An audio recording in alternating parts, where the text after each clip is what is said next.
এই ইউনিয়ন পরিষদের চেয়ারম্যান সহ আমরা কিন্তু অনেকক্ষণ ধরে আপনাদের সাথে একসাথে বসে আপনাদের এই ভক্ত বৃন্দের সাথে বসে আমরা একসাথে আপনাদের লীলা কীর্তন শুনছিলাম।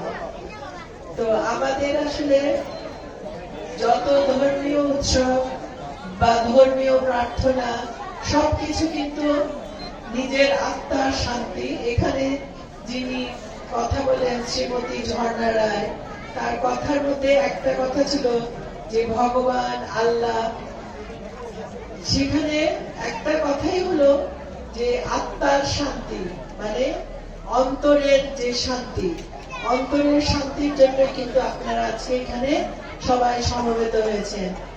আপনারা ধর্মীয় যে ভাবধারা, ধর্মীয় যে অনুভূতি, সেই অনুভূতির মাধ্যমে নিজের অন্তর আত্মাকে পরিশুদ্ধ করবেন, নিজের অন্তরটাকে আরো আলোকিত করবেন।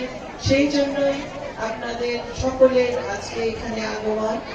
এবং আমার খুব ভালো লাগে যখন দেখি আপনারা এই যে যখন এই কীর্তনের সময় এক একটা সময় আপনারা যে বলাবলি করেন, আপনারা যে একজন আরেকজনকে ধরেন, আপনাদের আলিঙ্গন করেন, এই যে অনুভূতি, এই অনুভূতিটা যদি আপনারা ব্যক্তি জীবনে আপনারা সকলের সাথে করতে পারেন, তাহলে কিন্তু এই পৃথিবীতে, এই মর্তে আমাদের অনেক কষ্ট কমে যায়।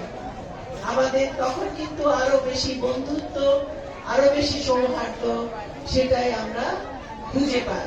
তো লীলা কীর্তনের মধ্য দিয়ে আপনাদের মনস্কামনা পূরণ হোক।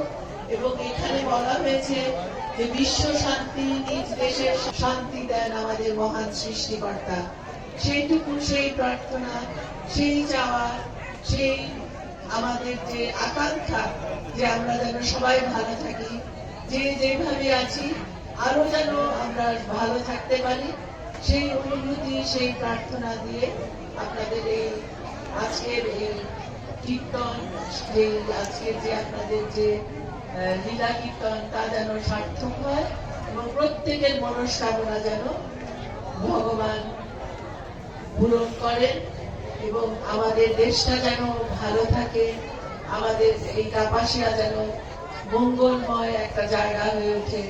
এই আশীর্বাদ চাই আমরা সকলে। আপনাদের সবার শুভকামনা জানাই।